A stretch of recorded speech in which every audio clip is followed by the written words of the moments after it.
de fuerzas. Ahí hay fuerzas concurrentes, no concurrentes y demás. Ya. Vamos a aprovechar, ya que como todavía no han tocado mucho, yo no me voy a adelantar mucho respecto al contenido del ingeniero, ¿no? Y visto que esta semana vieron las propiedades de los pares de fuerza y nosotros lo hemos visto ya la anterior semana, estamos, por decirlo así, incluso eh, un poquito adelantados, ¿no? Pero bueno, mi objetivo principalmente es que es reforzarnos así la teoría del ingeniero. Bien, y en lo posible yo trato de tocar temas que a veces el ingeniero digamos, no los aborda a profundidad, ya, a modo de complementar. Bien, primero que nada vamos a definir qué vamos a hacer ahorita. Primero voy a explicarles una breve explicación de lo que son los sistemas de fuerzas, toda la unidad 1. Bien. No, mejor vamos a hacer algo antes, vamos a hacer algo por orden. La tarea número 5, si mal no recuerdo, la de verificar el teorema de Bariñón. Varios tuvieron, creo que se confundieron y en realidad lo que hicieron fue demostrar, ¿no? Y aun cuando claramente el enunciado del ingeniero dice verificar, no me dice demostrar.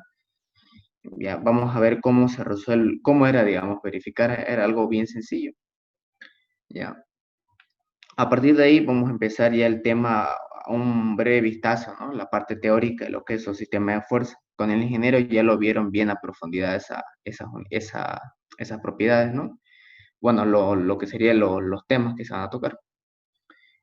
Luego vamos a partir ya nosotros a hacer un ejemplo de un método gráfico y ahí vamos a tratar de hacer un ejercicio.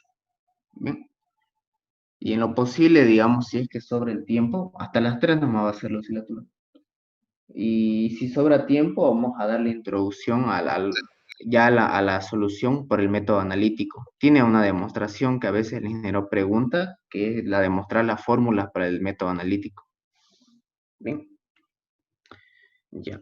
Vamos a iniciar entonces haciendo un repaso, digamos, de en qué consistía la primera tarea. Bien, voy a basarme ya en un gráfico que ya tengo. Bien. A ver, a ver,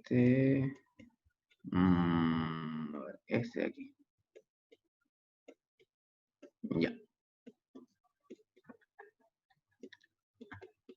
Bueno, en este caso voy a utilizar este gráfico, voy a repetirlo, solo como base, ¿no? Porque muchas veces utilizamos el plano cartesiano como guía para resolver los ejercicios.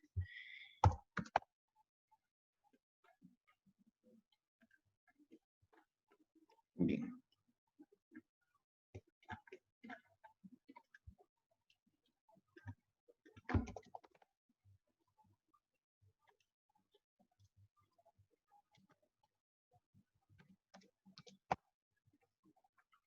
Listo.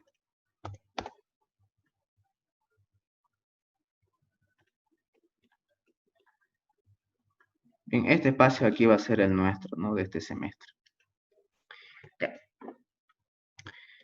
El ingeniero más o menos les dio una tarea similar a esta. Vamos a ver. Aquí.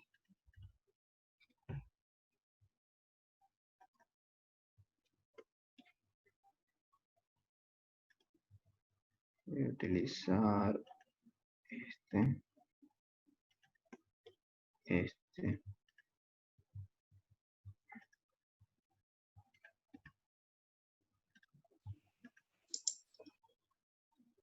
este.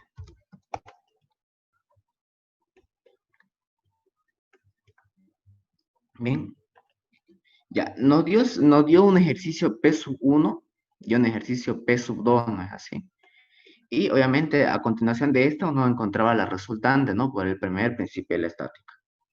Y luego nos decía que tenemos que darnos un punto O cualquiera, ¿ya? Entonces, yo por ejemplo, a ver, me lo voy a poner acá. Bien. Ahora, para demostrarnos así el teorema de Bariñón, tenemos que aplicar, obviamente, la fórmula. Está aquí.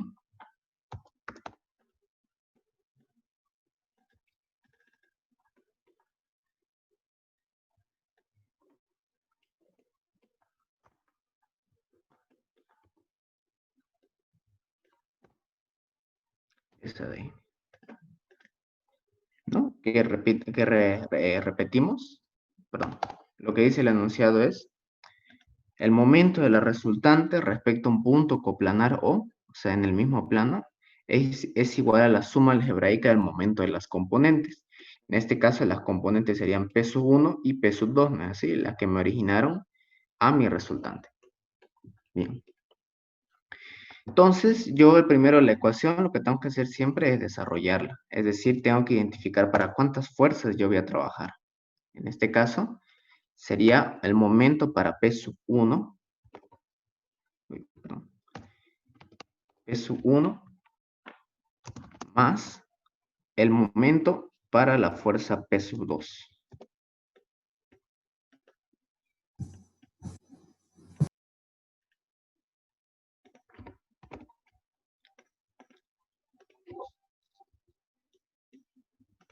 Bien. Entonces, una vez que ya tenía yo esto, ahora tendría que descomponer, o sea, perdón, no descomponer, sino sería desarrollar. Ya. Por definición, nosotros sabemos que el momento es igual a fuerza por distancia, ¿no es así? En este caso, ¿cuáles iban a ser las fuerzas? Iba a ser justamente la resultante como tal, cuánta era su intensidad, multiplicada por, bueno, todo esto voy a dejarlo aquí en paréntesis, ahí te van a ver por qué. La resultante era la fuerza, ¿no? Y la distancia iba a ser la distancia perpendicular que hay entre la resultante hacia el punto O.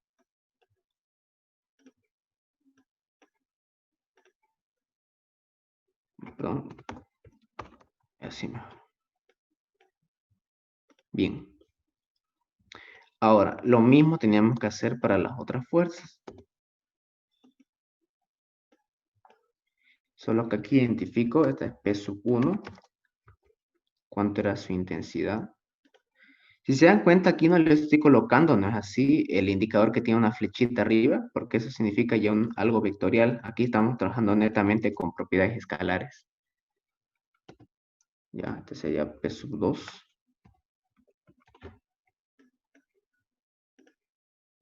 Multiplicado, aquí, perdón, sería la distancia desde, vamos a ponerle desde, ya desde P sub 1, vamos a continuar.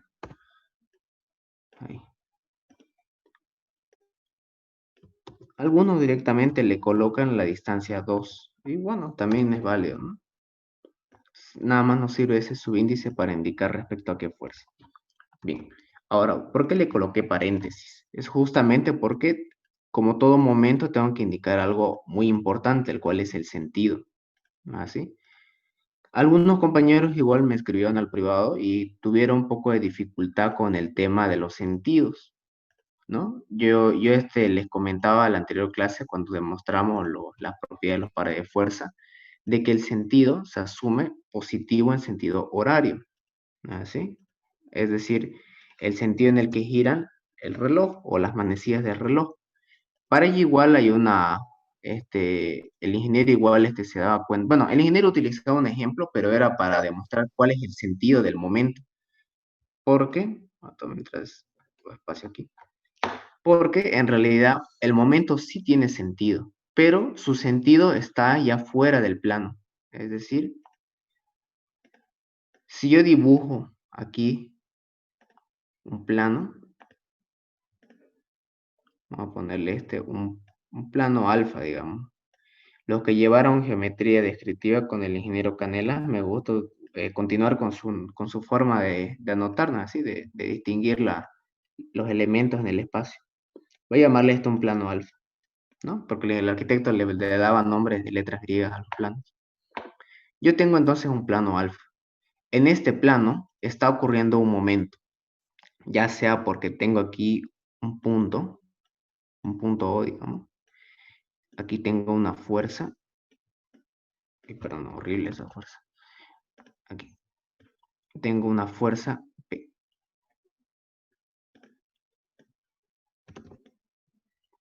Bien, y obviamente una distancia perpendicular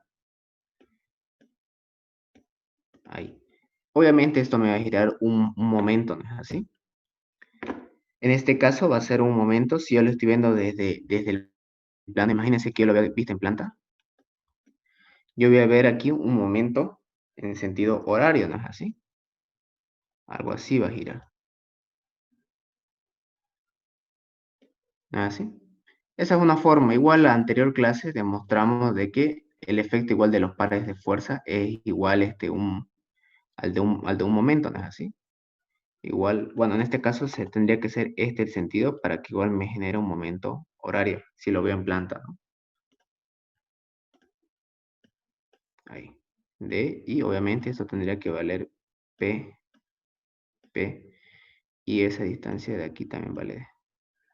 Este de aquí igual me generaría el mismo momento, ¿no? El mismo valor. Ahora, le decía yo que el momento tiene un sentido. O sea, es una propiedad vectorial, porque su sentido es perpendicular al plano que contiene el momento. Es decir,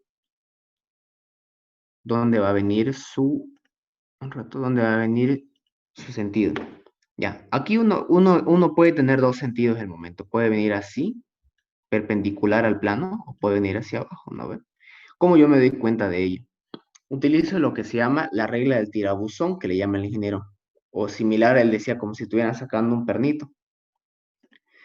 ¿Cómo yo puedo utilizar esa regla del tirabuzón? En realidad es como si, similar, ¿no? Como si yo estuviera, por ejemplo, abriendo un grifo, ¿no? Yo sé que si lo abro en sentido antihorario lo voy a abrir y el paso y va a salir el agua, ¿no? Y si yo lo giro en sentido antihorario, perdón, antihorario abre y horario cierra.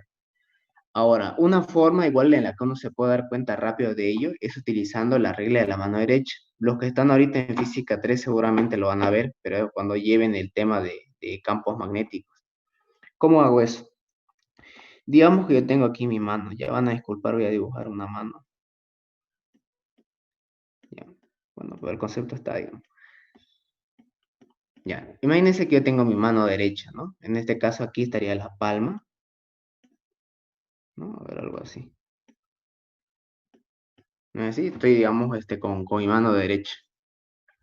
Ahora, si yo esta la cierro en sentido horario, es decir, pero si yo, mejor dicho, si yo mi palma la cierro en sentido antihorario, vamos a utilizar dos vistas ya. Esta vista de perfil y esta como si fuera una vista en planta,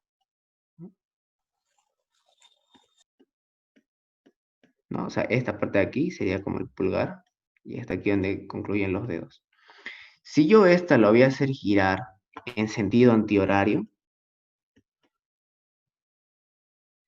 obviamente aquí mi mano se va a cerrar, ¿no? O sea, si yo los dedos los cierro, creo mi puño, obviamente aquí voy a cerrar mi mano, ¿no? Aquí van a estar ya mis dedos. Ya, y me doy cuenta hacia dónde está apuntando mi pulgar. En este caso, mi pulgar estaría apuntando hacia arriba, ¿no? ¿Ve?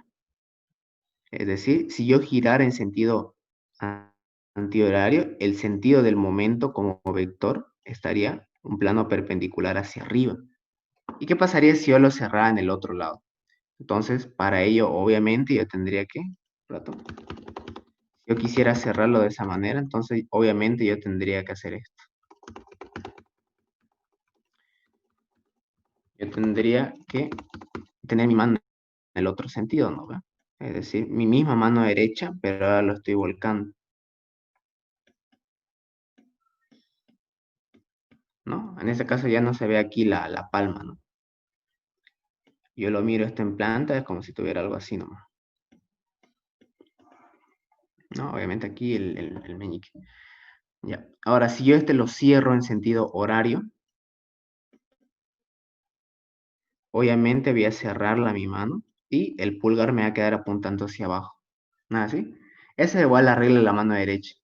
Esa regla de la mano derecha, como le digo, se la usa en física 3 mayormente para darse cuenta de los campos magnéticos. Pero además, también sirve bastante cuando llevan resistencia a los materiales para encontrar el sentido torsor. El torsor, más en la cuarta unidad le voy a explicar cuáles son los esfuerzos principales. Hay cortante, normal, torsor y flector. Le voy a explicar bien eso. Pero por el momento quédense eso, que igual la mano derecha es útil igual para darse cuenta del sentido más adelante. Bien. Ese sentido, o sea, el sentido del momento, nosotros lo hubiéramos estudiado a profundidad si es que hubiéramos hecho o hubiéramos estudiado también más adelante lo que son los sistemas isostáticos en el espacio. Le digo desde ya que no usamos eso, ¿ya? Igual, antes se descartó bastante esas, perdón, con mejor horario sería ese. Se descartó bastante harta teoría de incluso de materia más arriba y de isostática, ¿ya? Y justamente eso va a venir con lo que le voy a explicar, ¿ya? Bueno, volvamos a esto, y después le voy a explicar eso, por qué se descartó harta teoría. Bueno, entonces, ese es el sentido horario, ¿no? Y también, como le expliqué ahorita, sería su vector, ¿no? Así, ¿cuál es su sentido como vector del momento? Como nosotros estamos trabajando netamente en el plano, quédense con eso, más adelante le voy a explicar por qué solo en el plano. Como estamos trabajando nosotros en el plano, no nos va a interesar mucho el sentido del vector, ¿no? Así, sino del sentido del momento, perdón, o sea, así como vector. Pero sí nos interesa bastante el efecto que tiene, porque no es lo mismo un momento, digamos, que yo lo gire de manera horaria que si lo gire de manera antihoraria. Lo vemos, por ejemplo, ¿no? En un grifo. Si yo lo quiero girar de manera horaria, obviamente lo voy a cerrar, y si lo hago de manera antihoraria, lo voy a abrir. ¿No? Así, entonces realmente es relevante. Bien, entonces nosotros vamos a identificar cuál es el sentido que está teniendo este momento. Yo lo que voy a hacer primero, voy a asumir, bueno, voy a prolongar esto para que pueda proyectar de manera perpendicular. Yo aquí me estoy dando cuenta de que si esto lo hago girar respecto a esa distancia perpendicular, va a girar de esta forma, ¿no es así? En sentido antihorario. Y como hemos dicho, la mayoría de las veces se lo utiliza el sentido horario como positivo, entonces como giró de manera antihoraria, la componente 1 sería negativa. Bien. Ahora, la fuerza 2, de manera similar, esto de aquí va a venir así, no es así, de manera antihoraria, entonces también es negativo. ¿Ya? Y por consiguiente la resultante, así ya, por decirlo así, a ojo lo miro, y también sé que va a ser de manera antihoraria, ¿no? Va a ser negativo. Perdón. Ahí. Bueno, ya tengo yo cuáles son los sentidos del momento, que es igual muy importante. Ahora yo tengo que establecer cuántos son las intensidades y cuánto es esa distancia. Las intensidades por lo general se lo encuentra cuando uno lo dibuja a escala, ¿no? Así. Por ejemplo, como este está dibujado a escala, ¿no? Bueno, sí, escala 1 en 1, escala natural. Entonces, yo directamente mido nomás esto, ¿no? A ver, voy a anotarlo. Mide, o sea, estoy usando una escala 1 en 1, o sea que por cada centímetro que mida es igual a 1 kilogramo. Entonces, aquí tienen que haber 20,00567 kilogramos. Entonces, yo voy a reemplazar acá.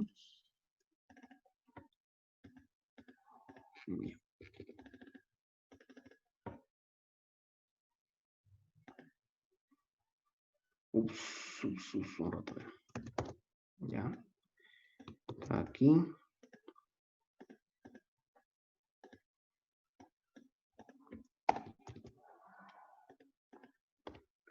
Bien, voy a reemplazar esta fuerza aquí en peso 1. Aquí. Bien.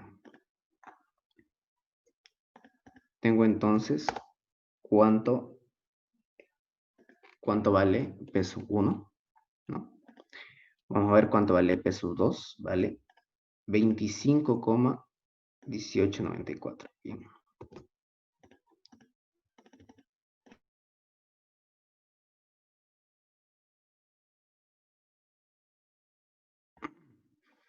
Peso 2 le vamos a dar ese mismo valor, pero vamos a darle en color azul. Igual a este. Bien. Y vamos a ver cuánto vale la resultante. Vale 40,5455.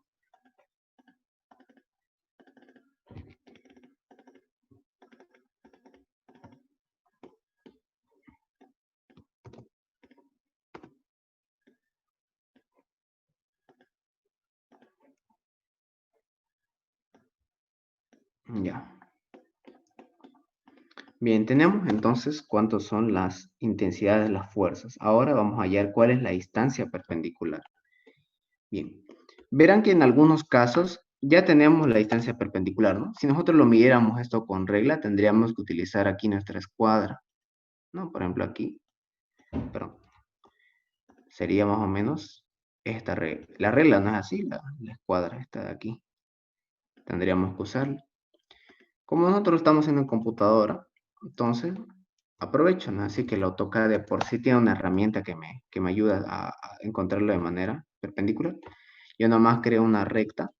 Tengo que anotar obviamente aquí esta parte, ¿no? Donde están todas las, por decirlo así, las distancias más características para intersectar, unir y demás.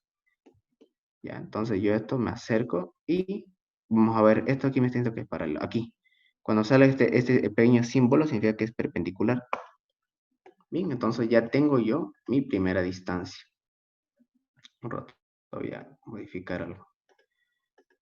Está muy grueso el lapicero ahí. Bien, entonces yo de ahí encontré la distancia perpendicular que hay desde el punto O hacia la fuerza P sub 2. Bien, lo mismo hago aquí. Ups, un rato. Se ha vuelto a hacer así. Ya, 15.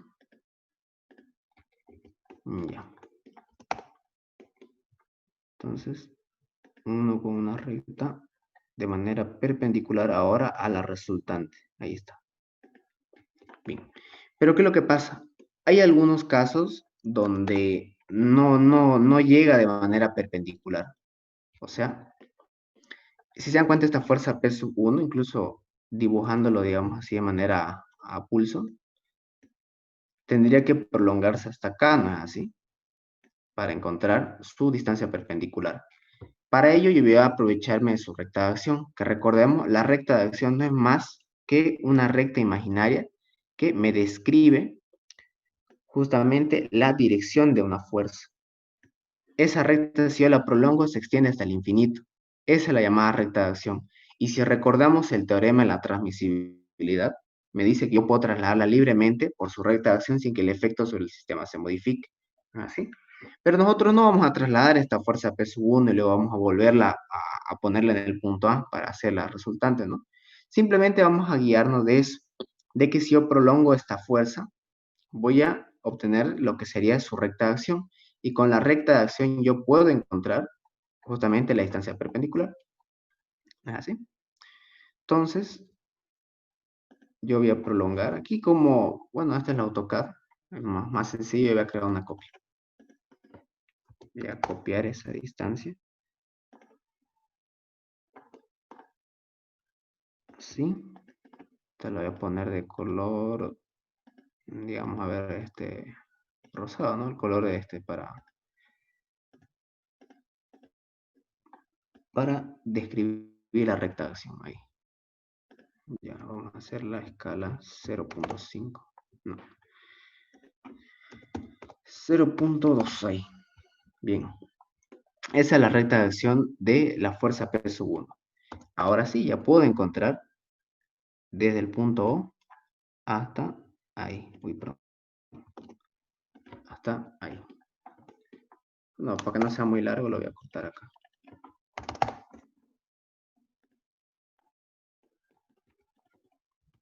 Bien. Entonces ya tenemos esas distancias. Entonces, obviamente, hay que darles nombre a esa distancia, ¿no? Porque de lo contrario uno puede, digamos, perderse con eso. Cuando ustedes hagan gráficos, yo les aconsejo que siempre traten de darle un nombre a las cosas. Por ejemplo, miren, yo les voy a poner ahorita nombre a las distancias perpendiculares. Yo les digo que hagan eso porque a veces en un examen, a veces algunos suelen, digamos, poner rectas, poner fuerzas y no le ponen nombre. Y no sé cómo esperan que uno adivine qué es lo que está haciendo ahí, ¿no? Porque ya van a ver, cuando se hace más adelante, se hace una chipadera todo esto, similar a lo que hacían en geometría descriptiva. Vamos a ver un pequeño salto del futuro. Miren, por ejemplo, esto. A ver, y eso no, aquí no hemos hecho método gráfico, ha sido un ejercicio largo.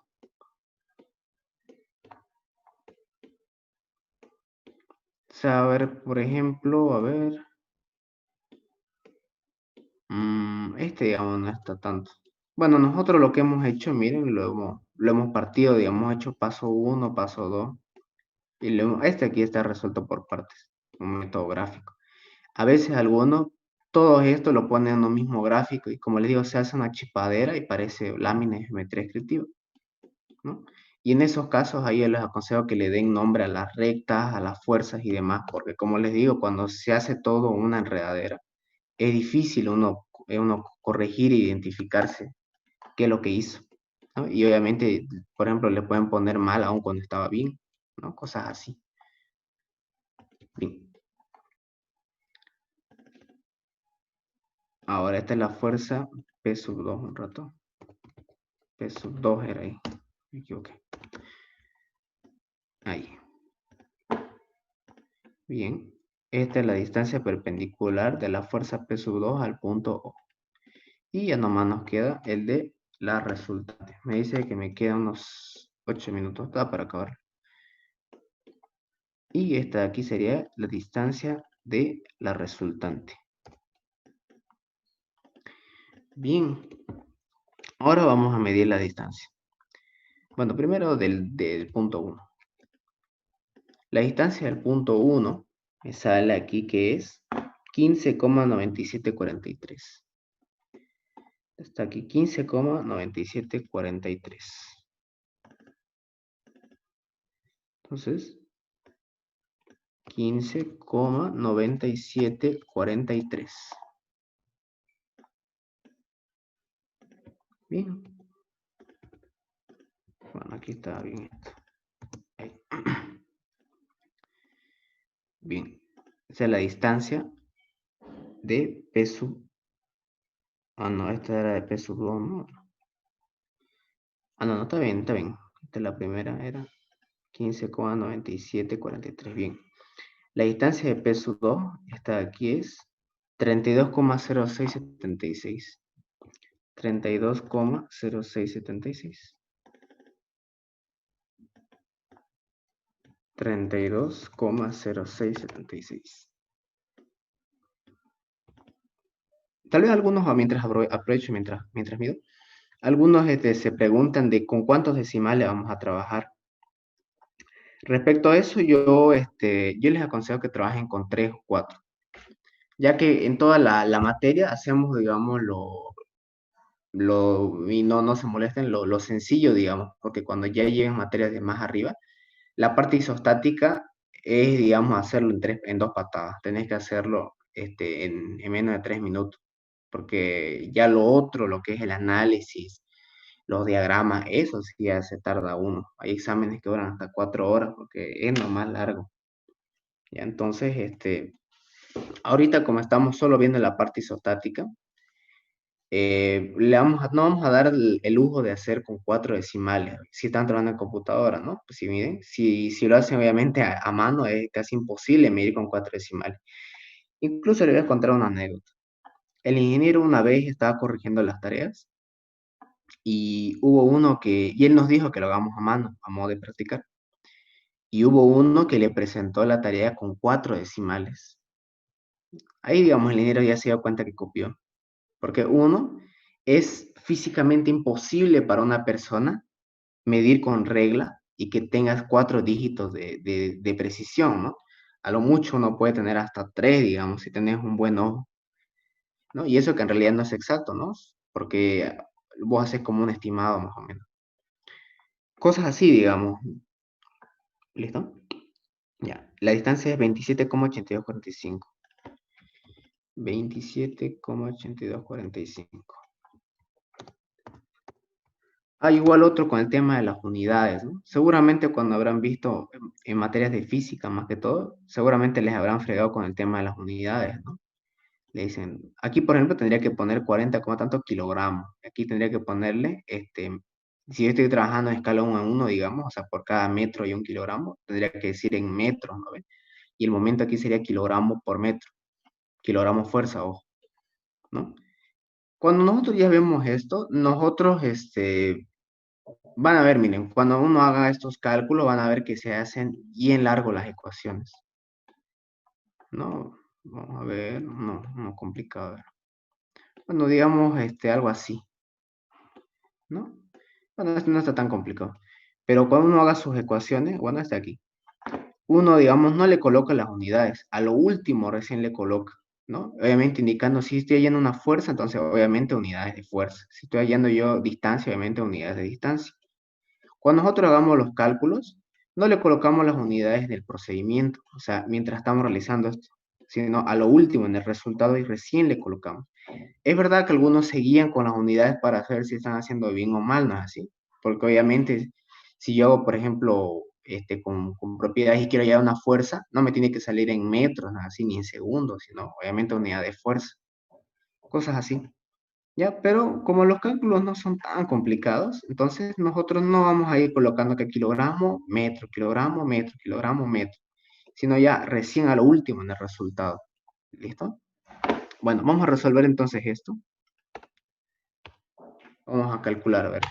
40, si pueden calcular los otros dos, por favor, igual me ayudan. Voy a calcular 40,5455 por 27,8245. Esto me va a salir 1128, bueno, punto, digamos. No está bien, coma. Ya. Coma 1583. Ojo, para los que manejan AutoCAD, trabajen con punto. Cuando se refieren a coma como decimal, trabajen con punto, ¿no? Porque el AutoCAD no reconoce la coma. La coma lo relaciona a una unidad angular. Y cuando hagan en Excel, por ejemplo, ahí utilicen sí la coma, no el punto. Es igual un consejo que les doy. Aquí, como le digo, estamos hallando resultados, así que aquí ya me voy a dar el lujo de ponerle la unidad, kilogramos por metro. ¿Listo? Bien, ¿alguien pudo calcular la otra? Ah, aquí es negativo. Así. ¿Alguien pudo calcular la otra? Vamos a ponerle mejor así, color negro. Hola, hola, ¿me escuchan? Sí, Ya. 20,0567 por 15,9743. Esto me va a dar 320,3917. Esto aquí, como le digo, como ya estamos hallando el resultado aquí, sí me va a dar el lujo de colocarle unidad. Esto de aquí. Ojo, cuando obviamente hacemos demostraciones no es como una ecuación, ¿no? No voy a decir, voy a pasar este término al otro para restarlo. No, no. Cuando es una verificación no se hace eso. Bien, ¿y el último alguien puedo calcularlo? Sí, 810. Coma, con 4 decimales. 2825. 2800. 2825.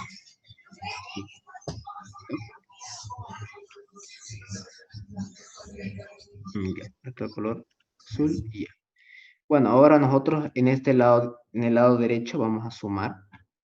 Me va a dar 320,3917. Se va a cortar el enlace, vuelven a entrar al mismo, ¿listo? 2825. Bien. Aquí entonces esto me va a dar. Salió igual, pero los dos números decimales salen diferentes. A ver, creo que alguien calculó mal el compañero un rato. 25,1894 por 32,0673. Ajá, 807. Correcto. Sí, pues ya está. No, un rato alguien está con su micrófono, este lo voy a poner. Ya. 807,776,36. 36. Sí, pues ya me parecía raro que no coincidan. Muy raro. Y peor si estamos a tocar una. No diré que es exacto, pero al menos es bastante preciso. Bueno, sumamos entonces 320,3917 más o menos si quieren todo negativo, 807,7636. Y me va a dar 1128,1553. Ahí sí, ¿le salió eso? Sí, me sale igual a mí eso. Está bien. Ahora, le voy a explicar. O sea, tal vez alguien me diga, seguro que es exacto, porque mírame, ¿por qué están variando los dos últimos decimales? ¿No? Le voy a decir por qué. Cuando ustedes, si tal vez alguien está adelantando, cuando ustedes lleguen método numérico, van a aprender el tema del redondeo. Al comienzo, bueno, no sé si un ingeniero enseña, no sé si el otro enseñará la verdad. Pero el tema está en que, rato aquí, el tema con el redondeo. Cuando uno redondea, por ejemplo, yo estoy trabajando con 4 decimales, ¿no es así? Bien. Cuando uno trabaja con decimales y realiza operaciones con ellas, por ejemplo, miren acá, estoy aquí primero multiplicando.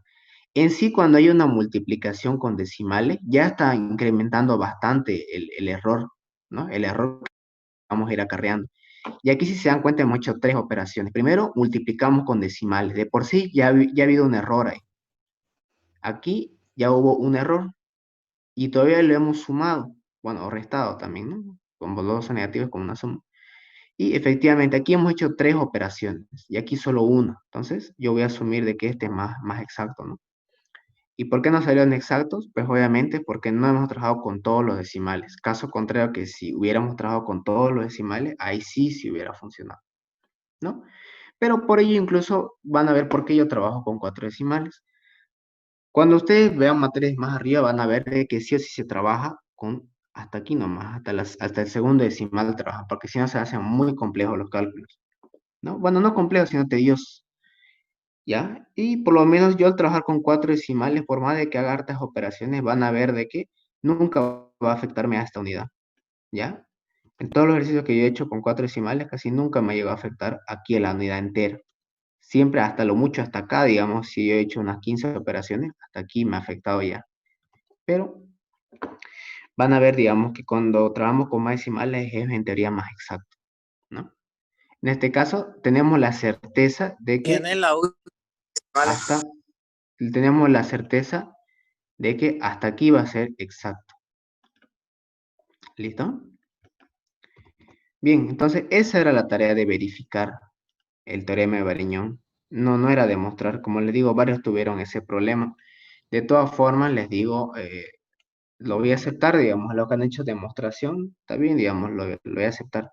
Pero en realidad la tarea consistía en esto, no era lo otro.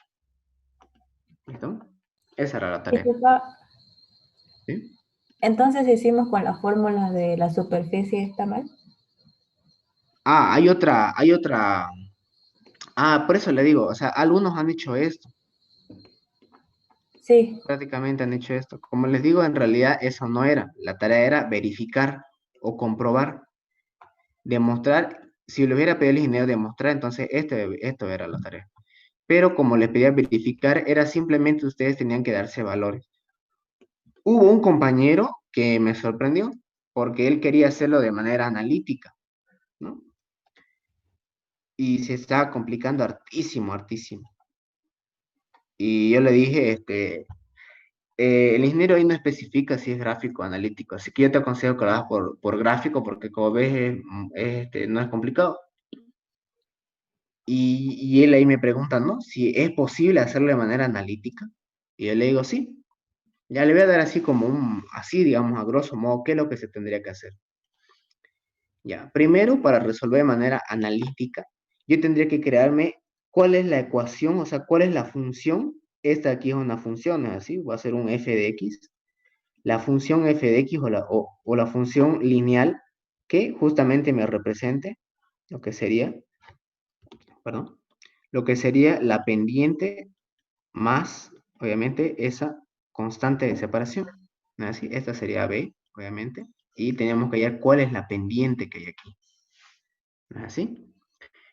Entonces, esta aquí en realidad, este sería un ángulo, ¿no? La pendiente, bueno, sería algo así en realidad ese ángulo, sería el arco tangente de la pendiente, eso. ¿no? Lo que llevaron cálculo 1 sabrán, digamos, bien a qué me refiero.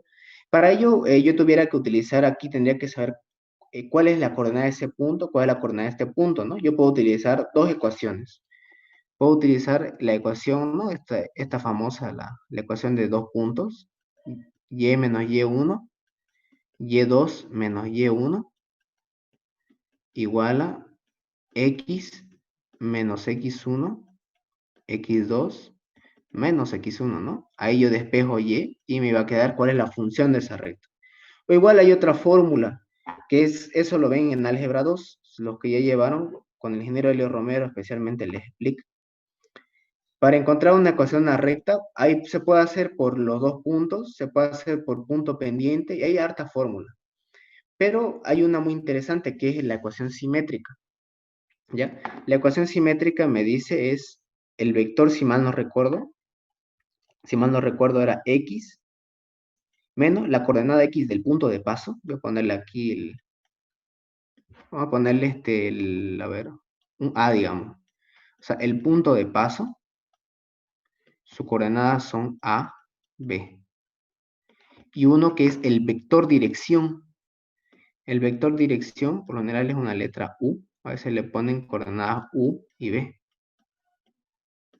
¿no? Entonces sería x menos el punto de la coordenada x del punto de paso, menos sería la coordenada x del vector dirección, y menos b, y la coordenada en y, aquí esto es una b, perdón, la coordenada en y del punto de paso, perdón, del vector dirección. Esa es otra fórmula. Esa fórmula es más bonita, porque uno aquí tendría que hallarle cuál es este vector dirección que se ubica en el origen, y tendríamos que tomar este punto o este punto como punto de paso, ¿no? Entonces tendríamos que hacer para hallar esta fuerza de aquí, tendríamos que encontrar esta fuerza de acá, y tendríamos que encontrar esta de aquí. Vamos a tener tres ecuaciones de la recta, ¿no? Así. Ahora, ¿cómo yo le hago para encontrar este punto de aquí? ¿Cómo hago yo para que sí o sí pase por ese punto? ¿Ya? O sea, ¿cómo yo voy a hallar esta distancia perpendicular? ¿Cómo lo voy a hallar? Para ello yo utilizo una ecuación diferencial, ¿no? Tal vez algunos deben estar llevando ahorita ecuaciones diferenciales, que no es muy complicado, es para encontrar las ortogonales. Me dice, por ejemplo, si yo tengo mi ecuación de la recta, ¿no? Digámosla, vamos a considerar lo mismo, la pendiente de x más la distancia b.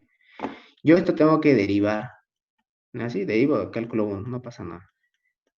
Derivo y me va a quedar esto seguramente así, ¿no? Así, m. Justamente la pendiente. Y se cumple, ¿no? Lo que dicen que la derivada es la pendiente, si se dan cuenta aquí. Pero yo no me voy a quedar con eso, sino de que yo tengo que intercambiar, porque hay una relación entre cualquier función, miren, por más de que yo tenga una función así bien rara, su función ortogonal, que es perpendicular en este punto, justamente siempre va a tener algo en particular, perdón, de que si esta de aquí, voy a ponerle otro color, si esta de aquí hubiera sido, digamos, mi f de x, digamos, esta es mi f de x,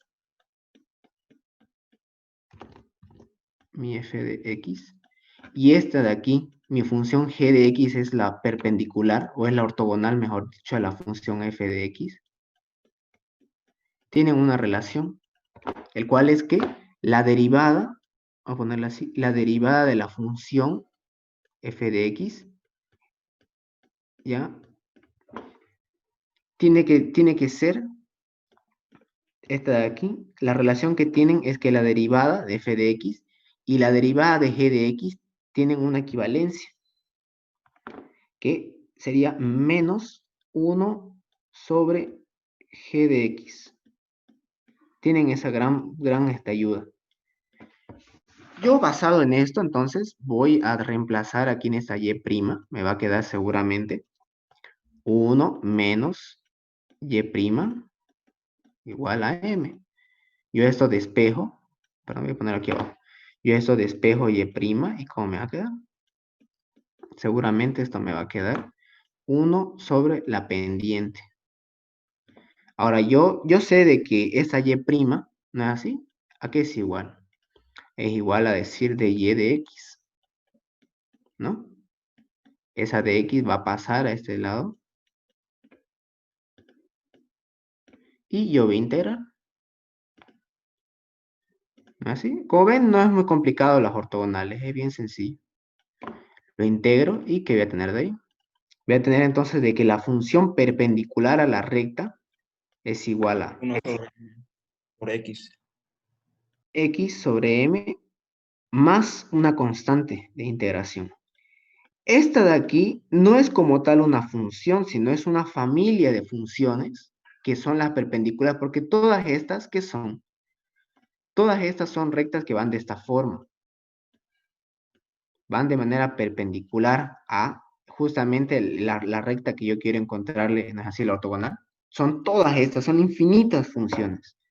Pero yo quiero encontrar nomás una. ¿Y cuál es esa que yo quiero encontrar?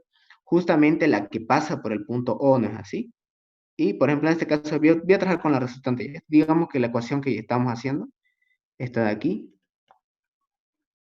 digamos esa ecuación que estábamos haciendo es para esta de acá. Es para la resultante, digamos. Esta función era la que estamos nosotros queriendo encontrar la ortogonal. Entonces nosotros ahí tendríamos que encontrar cuál es exactamente la función que es perpendicular a esta y que pasa por el punto O. ¿Cómo lo hacemos? Simple, nosotros entonces vamos a darle valores a X y a Y, porque este punto O tiene coordenadas en X y en Y, ¿no es así? Vamos a darle, digamos, A y B. A y B, digamos, sus coordenadas. Yo reemplazo obviamente A, que corresponde a la ordenada, perdón. No, la abscisa y B para la ordenada. Entonces aquí yo despejo, ¿y qué me va a quedar? Que C, aquí era igual C. Era igual a Y, pero Y digamos que le damos el valor de B, más A sobre la pendiente. Ah, eso es lo que valía entonces la constante. Entonces, si yo reemplazo todos estos valores aquí, van a ver que yo voy a obtener lo que es esta función. ¿Ya? Un rato. Esta función. Y ya cuando tenemos una función, ¿qué es lo que tenemos nosotros que encontrar? Obviamente ya podemos encontrar esta coordenada de aquí, podemos encontrar esta coordenada de acá. Esta distancia la podemos hallar por Pitágoras, ¿no es así? De esa forma yo encuentro de manera analítica cuánto vale la distancia, cuánto vale para esta y cuánto vale para esta, ¿no? Y de ahí ya nosotros reemplazamos en la fórmula. Como ven, era mucho más complicado hacerlo de manera analítica, pero se puede, ¿listo? Yo, digamos, he hecho un ejercicio así. Y eso que era, no, y eso que yo lo hice, digamos, así igual de curioso, igual me pregunté, ¿se puede hacer de manera analítica? Y efectivamente, se puede metiéndole propiedades de álgebra, de cálculo y de ecuaciones diferenciales, se puede. Armando, una pregunta. ¿Sí? En el examen, el ingeniero, mayormente, ¿qué es lo que le gusta que hagamos? ¿Método Ahorita gráfico o analítico? no, no, ahorita lo que estamos viendo, en realidad les voy a confesar algo. Vamos a ir haciendo puras, digamos, herramientas. Por ejemplo, el teorema de Variñón como tal es una herramienta, ¿no? Los sistemas de fuerza son herramientas que nosotros vamos a usar. Vamos a conocer como los métodos, algo así como método numérico, ¿no? Creo que alguien que comentó que está en método numérico. Obviamente aprende varios métodos. Y todos los métodos, bueno, algunos métodos van orientados a lo mismo, ¿no? Por ejemplo, yo puedo para interpolar, puedo utilizar los métodos método de Neville, el método bueno, ahorita me acuerdo el de Neville ahorita, el método de Lagrange, ¿no? Por ejemplo, para encontrar una matriz, para encontrar un sistema de ecuaciones, hay el método de Gauss, eliminación por Gauss, ¿no? Gauss-Jordan, método de descomposición LU, eh, hay Jacobi, ese Jacobi yo lo odié realmente porque es muy largo, ¿no? O sea, hay varios métodos. Algo así vamos a ir viendo con el ingeniero, vamos a ver varios métodos para resolver y ya nosotros vamos a utilizar cuál es el que más nos conviene y vamos a decir por qué. ¿Listo? Ya cuando nosotros ya sepamos, vamos a empezar ya con las primeras aplicaciones ya que tiene la materia. Las primeras aplicaciones son para searches, ¿no? Igual le voy a mostrar imágenes reales de qué son las searches. Seguramente igual cuando llevaron diseño, si llevaron con el arquitecto Melgar, seguramente sus planos, ¿no? Así los planos de corte, los planos transversales les habrá pedido, o los planos longitudinales también, les habrá hecho hacer la search, ¿no? En las tareas, los prácticos que él pide. ¿no? Pero ahora nosotros ya no lo vamos a ver como un elemento, así como un dibujo, sino ahora vamos a calcular realmente cuánto están pasando por cada barrita. Ahí ya vamos a empezar a utilizar las herramientas que recién estamos aprendiendo. En el examen, en el primer parcial puede entrar una cercha. Esta de aquí es bien bonita, le gusta meter al ingeniero. Hay otras que son, esta aquí se le llama armadura, ¿no? Son como unas cerchas, pero ya no son triangulares, como una armadura, ¿no? Por ejemplo, esto como si fuera el brazo de una de estas grúas que hay, ¿no? Y así, digamos. Este es muy bonito, pero tiene, van a ver cuando lo toquemos, tiene algo muy particular este ejercicio. Igual suele preguntar teoría, bastante teoría en el primer parcial. Puede preguntarle el teorema de Brignón, demuéstrelo en qué consiste. Puede preguntarle los 4 principios de la estática, así que se lo enuncié. Puede preguntarte las propiedades de los pares de fuerza, ¿no? Cosas así. Bien, nos estamos extendiendo bastante, van a disculpar. Y Pero una en eso pregunta, consistía. ¿cuánto más, ¿Sí? en qué tiempo más o menos sería el primer parcial? Mira, ahorita está todo muy irregular, ¿no? Porque en teoría tenemos que acabar hasta marzo. Y recordemos de que estamos una semana, bueno, poco más, poco, digamos, más de una semana de Navidad. Y seamos sinceros, varios en Navidad quieren irse con sus familias, quieren irse de viaje, y peor, ¿no? La próxima semana, Navidad exactamente, Año Nuevo, ¿no? Y varios se van a perder y demás. Pero ¿por qué digo eso? Porque seguramente varios van a querer tomarse un respiro, ¿no? Le van a pedir, igual ya me ha pasado en otras materias, pedían, por favor, por Navidad, que queremos pasar en familia, que queremos salir, decían, ¿no? Y si se dan cuenta ya es tiempo perdido, ¿no? Les aseguro que una semana, tal vez hasta un poco más vamos a perder, ¿ya? Y todavía, como les digo, les recalco que en teoría el semestre tiene que acabar en marzo. Entonces, es muy probable de que a finales de enero ya estén dando su primer parcial. Y a finales de marzo estén dando su final. Con el ingeniero solo un parcial y un final, les digo desde ya. ¿Listo? Para el final casi no entra teoría. La verdad no he visto un modelo que entra teoría en el final. Por lo general su teoría del ingeniero mete en el parcial. ¿Ya? Así que estudien bien los principios de la estática, los propiedades de los pares de fuerza, eso memorícenselo. ¿Ya? Bueno, el anterior semestre, si mal no recuerdo, les metí una cercha, creo. No me acuerdo bien, la verdad, cuál fue su parcial. Pero, este, no va a entrar, digamos, todo esto que estamos haciendo por las primeras clases, no va a entrar, excepto las partes teóricas, ¿no? Y la demostración, eso sí puede entrar. Pero esto que estamos haciendo, no, difícil que entre, ¿no? Ya. Ahora, una vez que ya vimos esto, ahora les voy a explicar en qué consiste la unidad 1, los sistemas de fuerzas. Van a disculpar que no he podido preparar una diapositiva, ¿ya? Pero voy a tratar de darles un pequeño esquema. Igual, si le hubiera hecho una diapositiva, no iba a ser mucho. No era mucho, digamos. Igual, el ingeniero de todas formas ya se lo explicó bien a detalle, ¿no? Pero les voy a dar como un pequeño repaso. Y les voy a decir de paso por qué, no me olvido. Tengo que decirles por qué no estamos trabajando con sistemas de fuerzas en el espacio.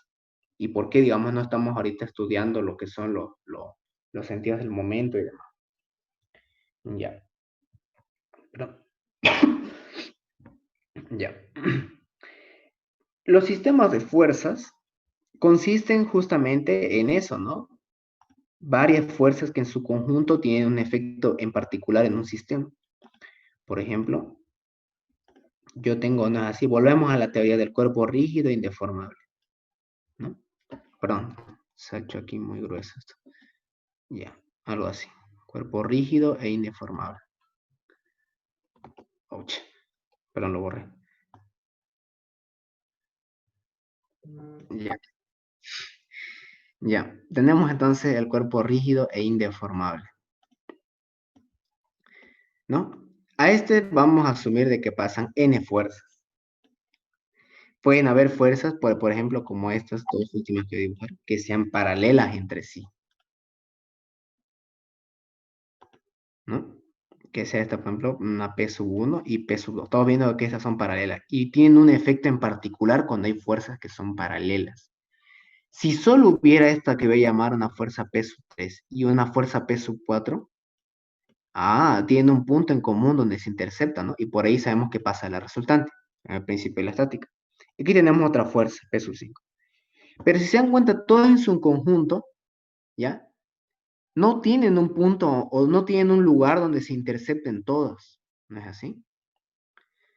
A eso se le denomina sistema de fuerzas no concurrentes. Si solo hubiera la P sub 3 y la P sub 4, sería un sistema de fuerzas concurrentes, ¿no? Y se resuelve usando el primer principio de la estática. Si solo hubiera en el ejercicio P sub 1 y P sub 2, sería un sistema de fuerzas paralelo. Como verán, cada una hay hartas combinaciones, infinitas combinaciones de fuerzas. Pero nosotros le hemos agrupado especialmente en 3 familias, que son las paralelas, ¿ya? Y estas me desencadenan, o mejor dicho, estas terminan, digamos, explicando la segunda unidad, que son las fuerzas distribuidas. Tenemos los sistemas de fuerzas concurrentes, que es el sistema más fácil que pueda haber, y los no concurrentes, que son, como están viendo ahorita, hay todo tipo de n fuerzas y no tienen un punto en común. Son las 3 principales familias que hay. ¿Listo? Ahora, como les digo, la forma en la cual estén sus direcciones, el sentido que tengan y la intensidad definen bastante. ¿No es así? Para ello, entonces, nosotros clasificamos de la siguiente manera. Un rato voy a borrar este dibujito. Vamos a hacer un pequeño esquema. Ya vamos a tener los sistemas de fuerza. Sistemas de fuerza. Estos sistemas de fuerza tienen, digamos, dos grandes, por decirlo así, dos grandes separaciones. O mejor dicho, dos grandes áreas de estudio. Así está mejor. Uno, vamos a ponerlo así. El primer área de estudio que hay van a ser en el plano. ¿No es así? Sería, vamos a ponerlo así, sistemas de fuerzas en el plano.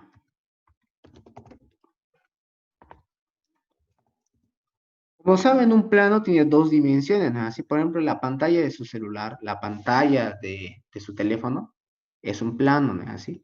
Bueno, de algunos no, los que, por ejemplo, el mío está abollado, no es plano. Pero, solo tienen dos dimensiones, porque en realidad solo son las únicas que me importan para escribir una coordenada, ¿no es así? En el espacio, yo les pregunto mientras hago lo otro. ¿Cuántas dimensiones tiene el espacio? Hola, hola, ¿me escuchan? Correcto, 3 no es así, no por nada es 3D, no es 3 dimensiones, igual en los cines, ¿no? Los cines 3D que en teoría vos podés ver los relieves y demás, ¿no? Por eso es que si ven un cine que diga 9D, 8D, 5D, ríanse en su cara, porque realmente eso no es posible.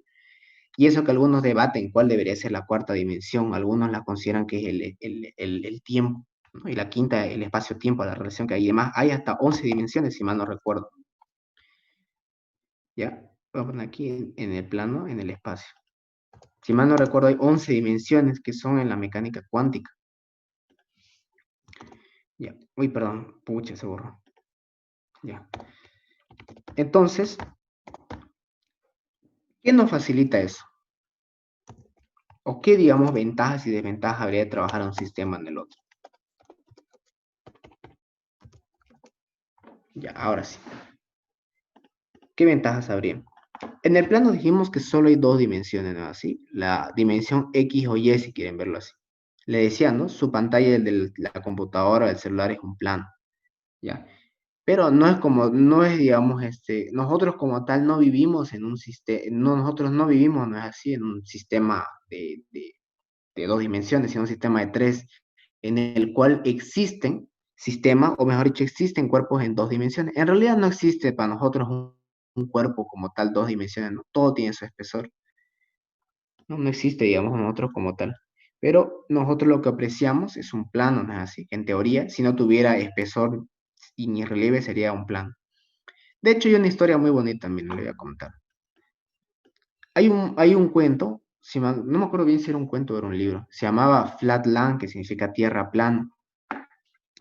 Imagínense un plano donde viven cuadrados, viven triángulos, viven varias figuras, ¿no? Por ejemplo, qué sé yo, una estrella ahí. Todas viven en armonía, en un solo plano, ¿no? Para ellos su mundo es en 2D, solo 2 dimensiones. ¿Ya? Un día un cuadrado estaba andando tranquilamente por su mundo plano y ocurre algo. Una esfera anda ahí en el espacio, vamos a ponerle así como indicando el, bueno, parece una luna, ya, indicando ya digamos como su sombra. Una esfera está andando libremente y atraviesa el plano. Obviamente va, lo atraviesa y luego sigue con su camino. Yo les pregunto, ¿qué es lo que habrá visto el cuadrado cuando vio esa esfera pasar?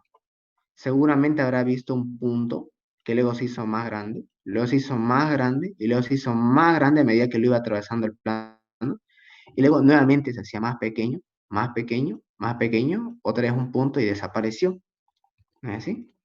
Cuando él va y le cuenta a los otros, nadie le cree y piensa que está loco, ¿no?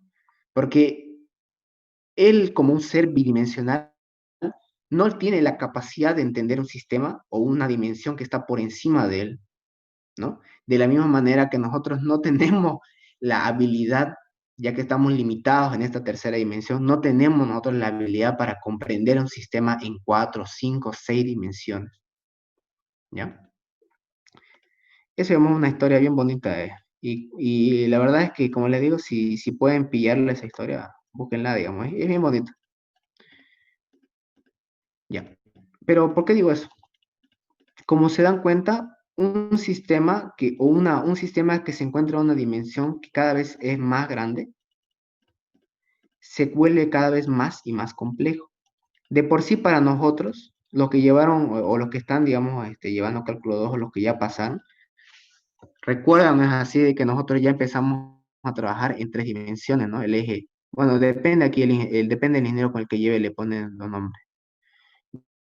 Yo le llevé con el ingeniero Napoleón, así que le ponía X aquí y en Z la altura, ¿no?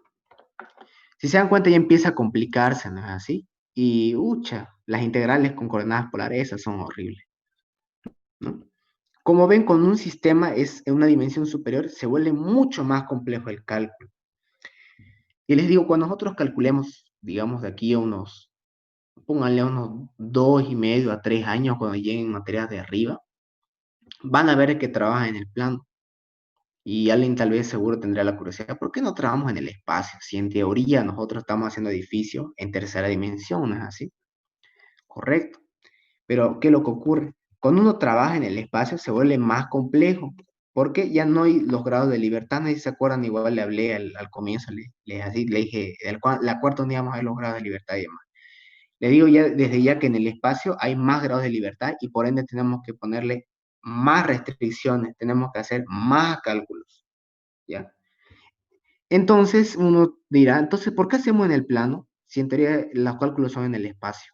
Yo te digo, correcto. De la misma manera que nosotros en dibujo técnico, ¿no es así? Cuando teníamos, por ejemplo, un cubo, ¿no? O digamos un cubo donde tenía, a ver, ya sé, esta figura es bonita. Tenemos nosotros un cubo que está cortado, ¿no? Le han quitado sería un cuarto, digamos, de su volumen, ¿no? Nosotros para representarlo en los planos, ¿no es así? Porque cuando trabajamos en dibujo técnico, bueno, algunos hasta manejan más planos, ¿no? Le manejan una vista en este lado, una vista frente y una vista en planta, ¿no? Pero en geometría descriptiva solo manejamos dos planos, ¿no es así? En este caso, si yo quisiera dibujar esto, sería algo así, ¿no? Vendría así esto, tendría que ser más grueso esto de aquí porque es lo primero que miro. Y luego esto con menos intensidad. Lo miro en planta y tendría que verse algo así similar, ¿no? Si hubiera algo, digamos, dentro, tendría que bajarlo con líneas seccionadas, ¿no? Algo así. Nosotros aquí, si se dan cuenta, si quisiéramos así dar un modelo en tres dimensiones, tendría que hacer una maqueta, ¿no? ¿Ve? Por ejemplo, quisiera demostrar un plano de una casa, tendría que hacer sí o sí con maqueta. Pero ¿qué es lo que pasa? Que no siempre se da la oportunidad de hacer con maqueta, incluso de por sí crear una es complicada, ¿no? ¿Ve? Bueno, los que han hecho, digamos, una maqueta, no sé si habrán visto las exposiciones de arquitectura, a veces hacen en la universidad, en el parqueo, o habrán, digamos, visto en la Facultad de Arquitectura, la Facultad de Bellas Artes, creo que es, no me acuerdo ahorita bien el nombre, hacen unas maquetas realmente hermosísimas, pero realmente hermosas. Si uno le pregunta al que la creó cuánto se tarda en eso, obviamente si se ha hecho una hermosa, se habrá tardado harto, ¿no? Entonces, imagínense que por cada diseño, cosa que tenemos que hacer una maqueta, ¿no? Es verdad que varios proyectos te piden, correcto, pero es complicado y van a ver que cuando trabajen, el tiempo se traduce en dinero, porque si vos, digamos, te tardás harto haciendo algo, uno, le haces perder tiempo al que te pidió el trabajo, y dos, vos también estás perdiendo tiempo que podés emplear en otras cosas. Entonces tenés que ser lo más efectivo. Para ello nosotros recurrimos a los planos, ¿no es así? Que uno tiene que volar su imaginación para entenderle a los planos.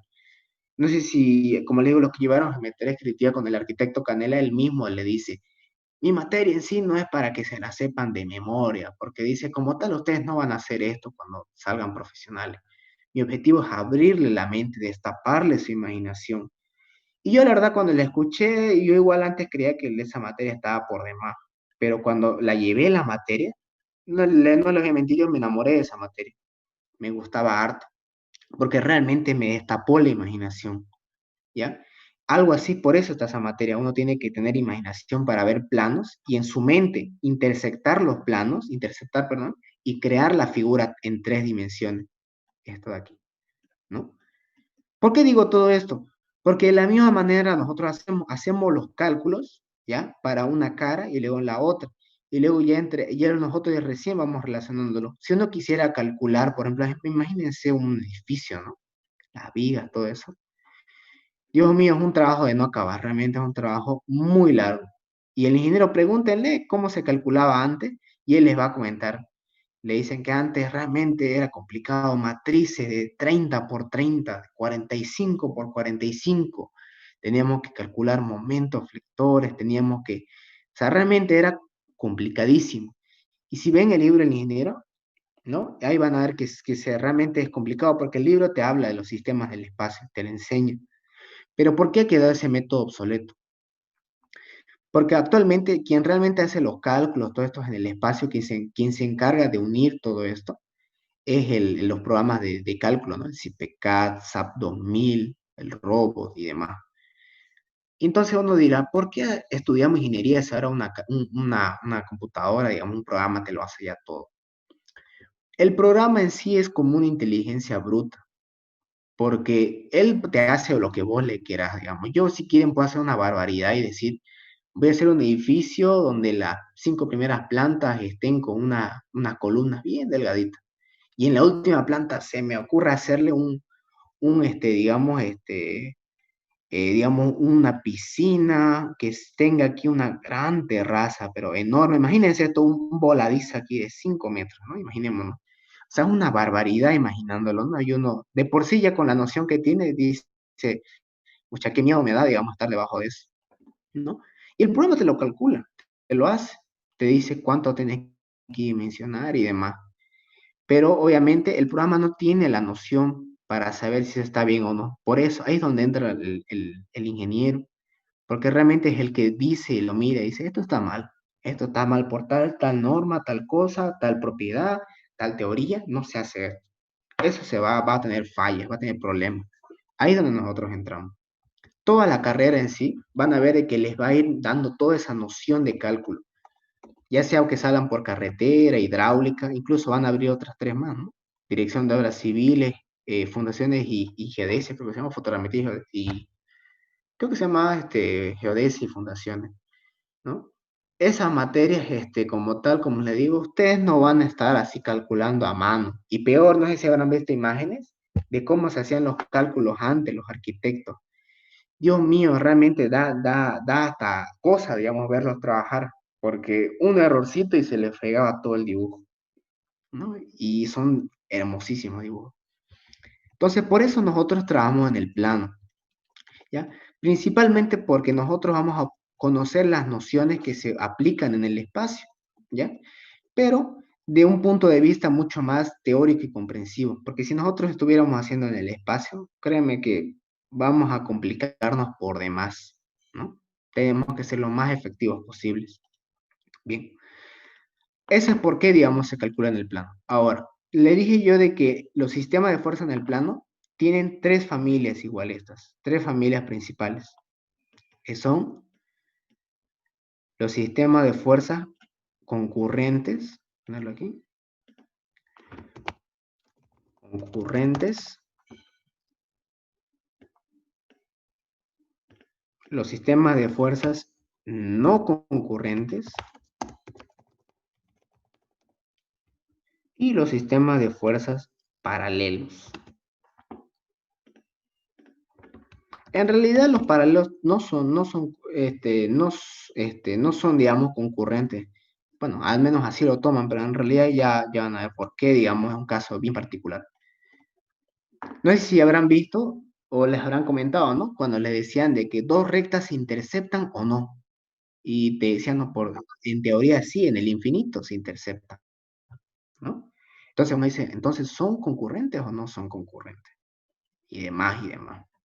¿No? Así que por eso tienen una forma muy particular de resolver, ¿sí? Igual muy interesante.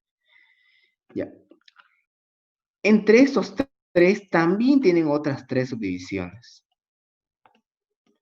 los cuales son, a ver, voy a tratar de hacerlo más rápido, me se me corta el tiempo y se me borran los dibujos. Son reducción, luego viene equilibrio y descomposición. La última es, digamos, como la más complicada, pero esta, digamos, es la que más se aplica en las unidades más arriba. Lo mismo acá, reducción, equilibrio y descomposición, y reducción, equilibrio y descomposición. Así es como se clasifica. Nosotros ahorita vamos a ver los sistemas de fuerzas concurrentes. Y primero vamos a partir por la reducción, ¿no?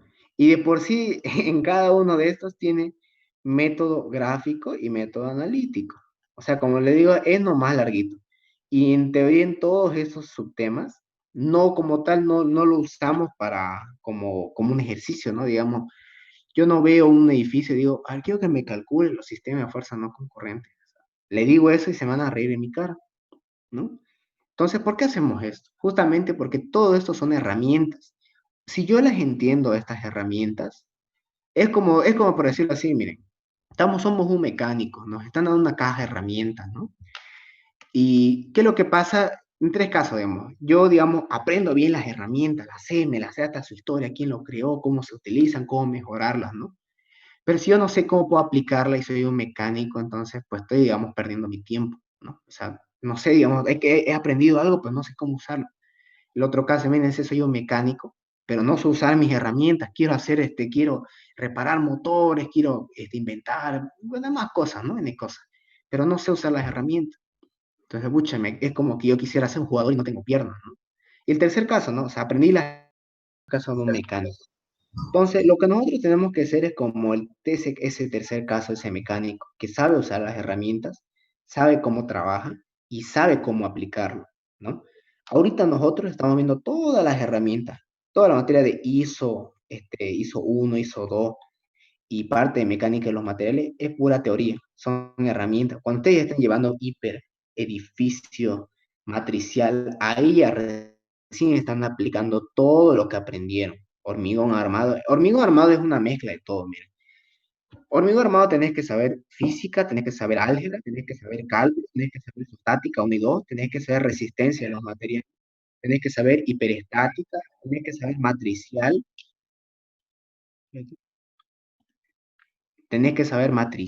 tenés que saber de tecnología del hormigón, todas las normas, los ensayos. Bueno, no tenés que saberlo de memoria, ¿no? Pero al menos sí saber que tal cosa no se puede hacer y qué cosas sí, ¿no? O sea, como ven esa materia, ¿por qué es tan complicado? Al menos algunos lo ven muy complicado, ¿no?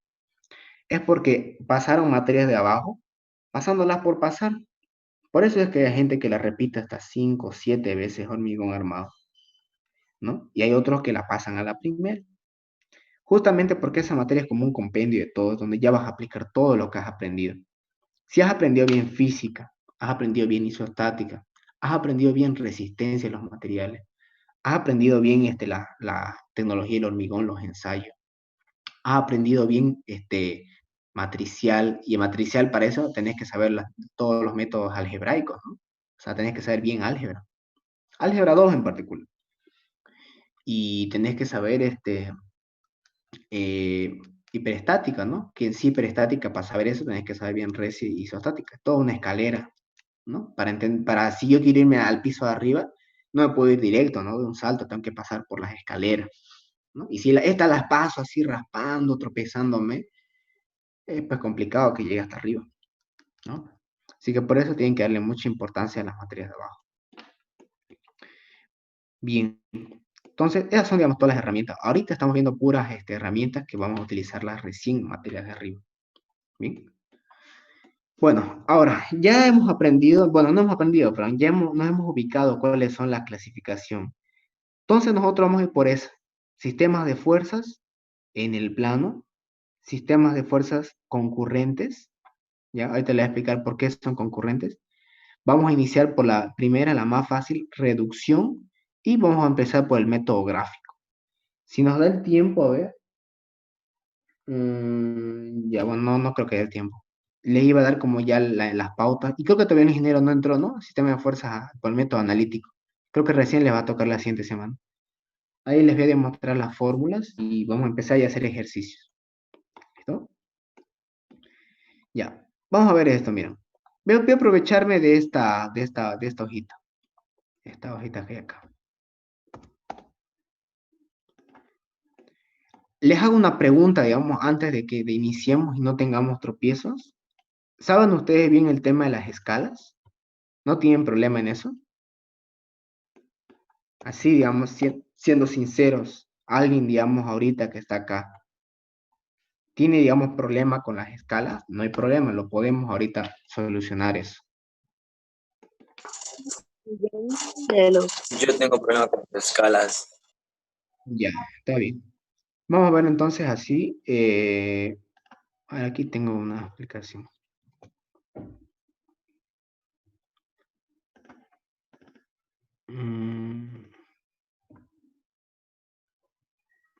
A ver.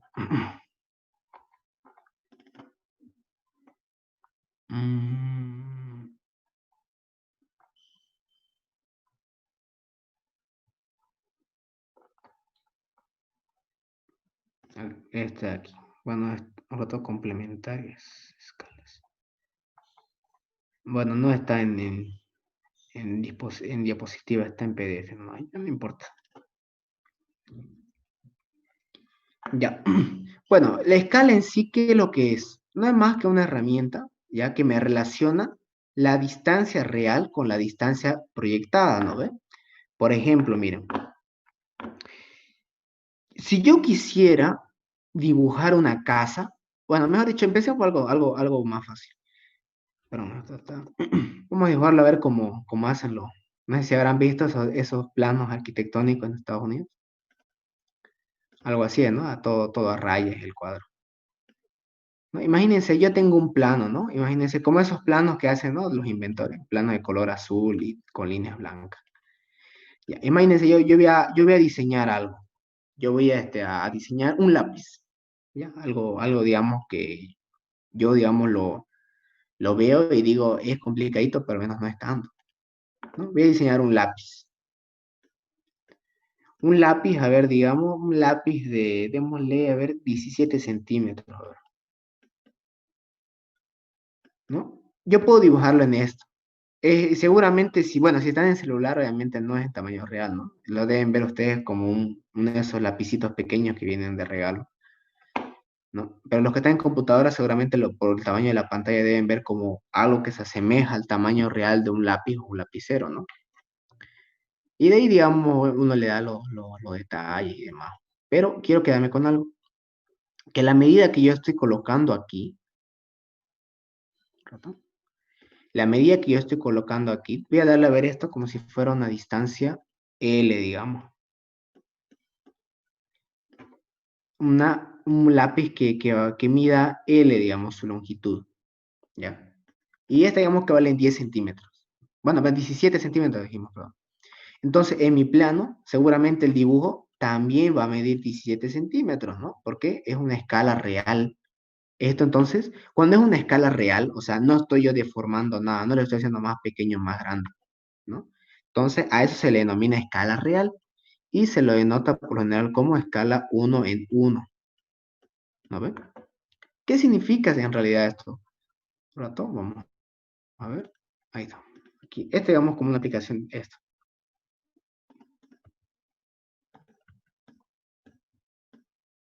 Aquí.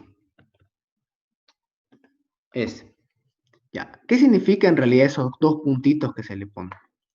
Me está indicando primero, ay, perdón. Primero me está indicando, perdón. Primero me está indicando ya el dibujo, cuánto lo que estoy yo dibujando, y luego me está indicando cuánto yo estoy representando en la realidad. ¿Ya?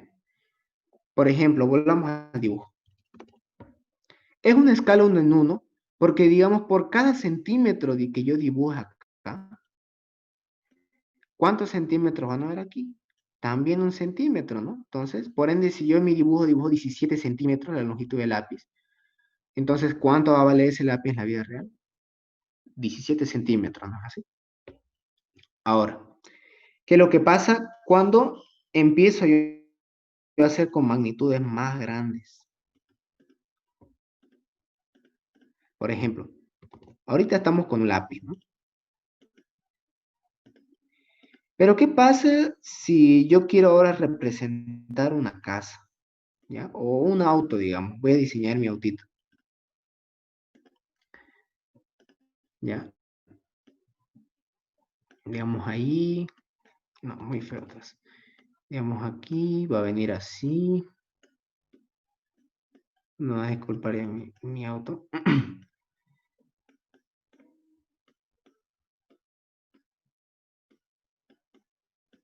Venir ahí.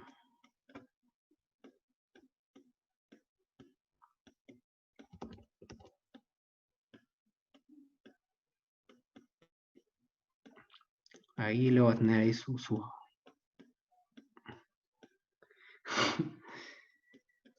Y ahí su antenita yo. ¿No? Obviamente me estoy olvidando lo más importante, ¿no? Para que ruede su ruedita. Bueno, esta rueda está acá fea. Bien. Digamos, yo me diseñé mi autito, ¿no? Voy a llamarlo el Armando Móvil, digamos. Ya, yo me diseñé mi autito. Pero, ¿qué es lo que pasa si yo quiero dibujarlo en escala 1 en 1?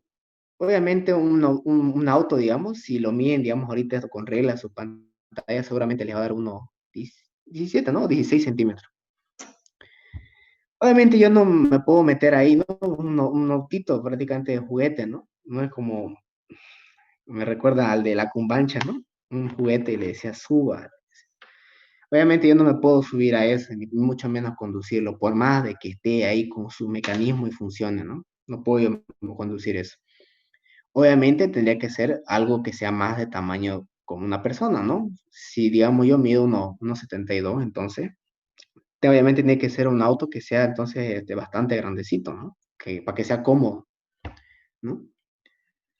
Entonces, si yo quisiera dibujarlo en escala 1 en 1, tendría que hacer un plano, imagínense un plano como el tamaño, a ver, de un cuarto, ¿no? Un cuarto, a ver, póngale, a ver, un cuarto de 3 por 2, 3 por 3 por 4 metros, digamos, un plano. Imagínense así, como una sábana, la que tienen para sus camas, como que 3 veces puestas juntas, ¿no? O sea, un plano, imagínense así, y dibujarlo con detalles. O sea, realmente sería bastante complicado, ¿no? Dibujarlo y peor, transportarlo. Imagínense, ¿no? El bollo del plano todo arrugado con una sábana. Ahí, mire, le voy a mostrar mi plano. Obviamente no, digamos. Y peor, imagínense, y representar un edificio con plano 1 en 1. Imagínense eso, ¿no? Un plano del tamaño de un edificio, ¿no? Casi como una autopista, ¿no? Son planos así. Entonces, pues, no es, digamos, algo efectivo. Entonces, yo lo que hago es reducirle tamaño. Es decir, esto de aquí que está midiendo, perdón, aquí está midiendo, digamos, a ver, digamos, Digamos que esto está midiendo, a ver, esto está midiendo, digamos, 2 centímetros. Bueno, démosle 1,5 centímetros. Pero esos 1,5 centímetros me están representando 1,5 metros. A ver. O sea, si se dan cuenta, por cada centímetro yo estoy representando 1 metro, ¿no ve? Y 1 metro, ¿cuántos centímetros tiene?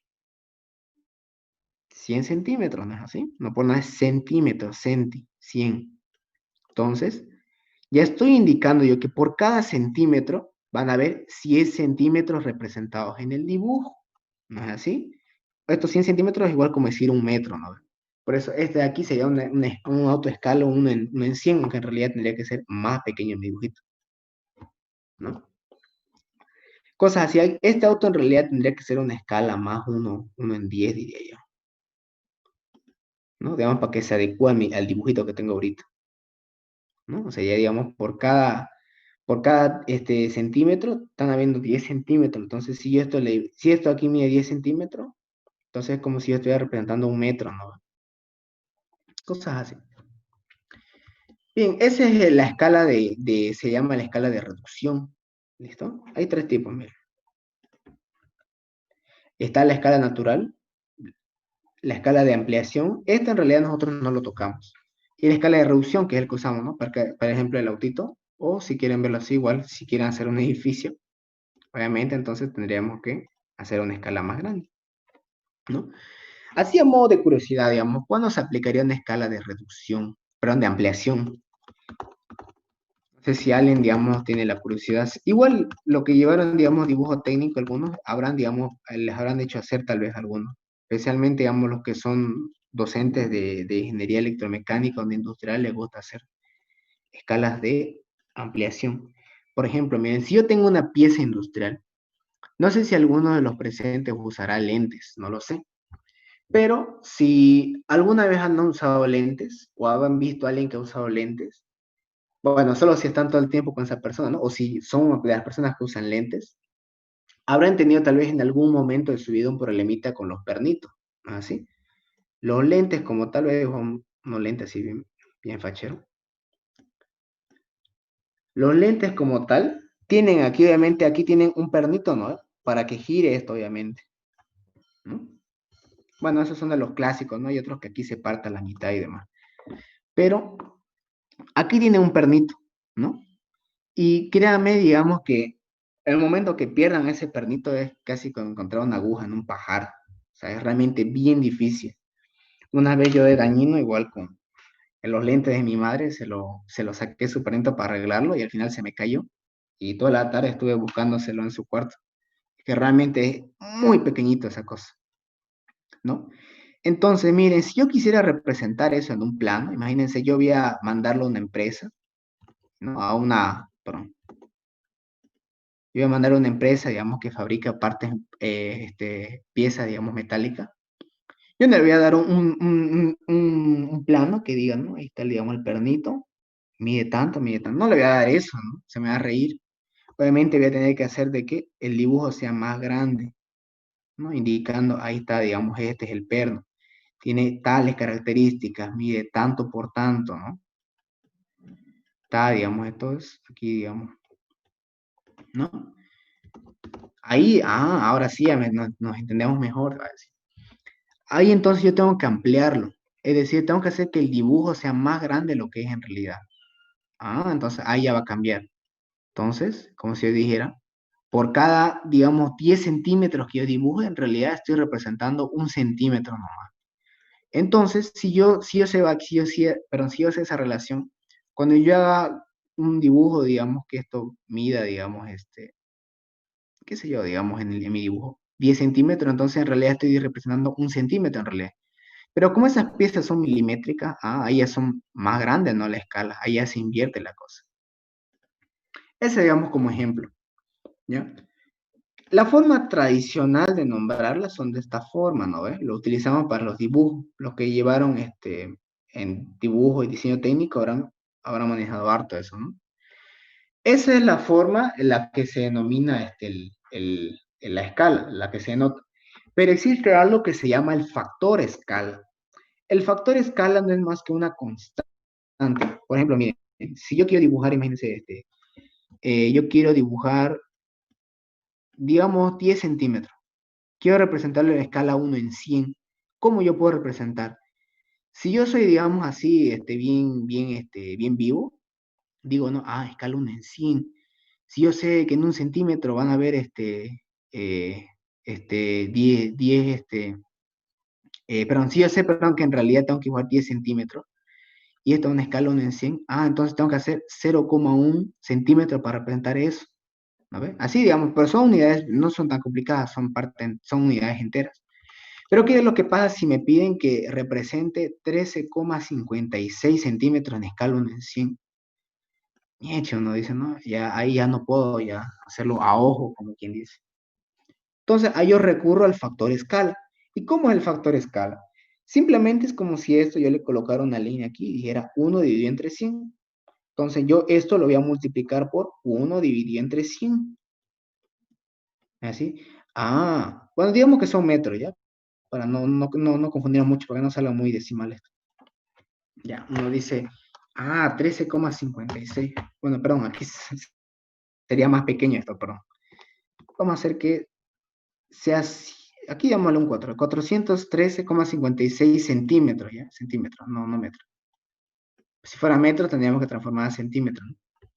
Centímetro, entonces yo, tengo que dividirlo entre 100 esto para saber cuánto voy a representar, ¿no? Entonces, aquí que me va a salir 4,1356. Entonces, yo sé que si yo dibujo 4,1356 en escala 1 en 100, en realidad estoy representando 413,56 centímetros, ¿no? O lo mismo que yo dijera como 4,13 metros, ¿no? Y ahí uno se da cuenta, ¿no?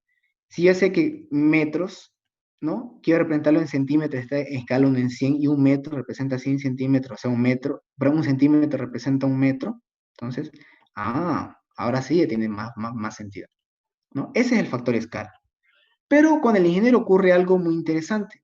No utiliza la escala como tal de dibujo, ¿no? Sino él utiliza la denominada escala fuerza, ¿ya? Igual cuando cuando ya vean en Resi, ahí se maneja hasta escala de momento, escala de torsión, ¿ya? Especialmente para poder representar diagramas.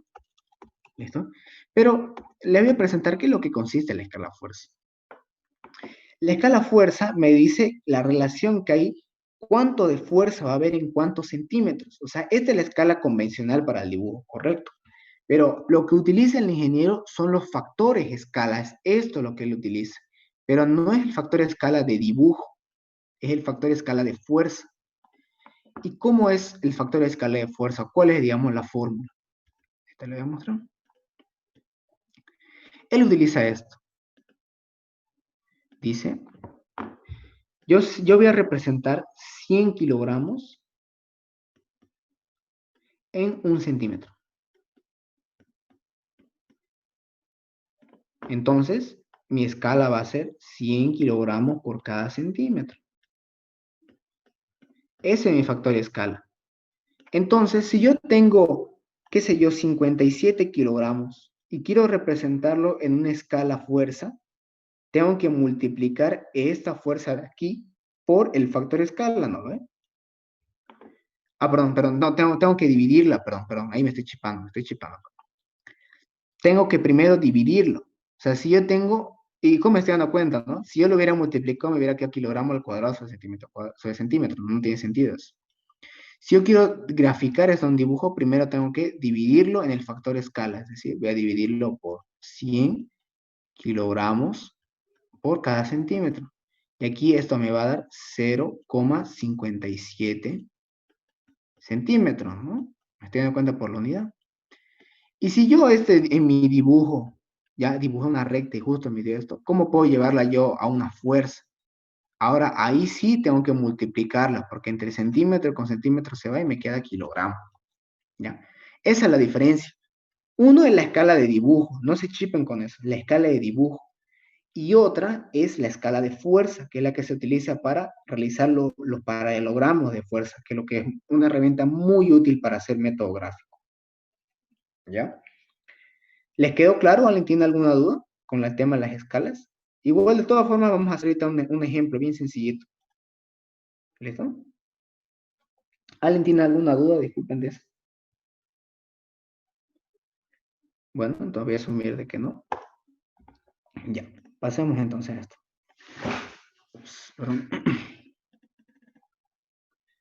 Ya. Voy a enseñarles ahorita, aprovechando el tiempo. Yo creo que me voy a...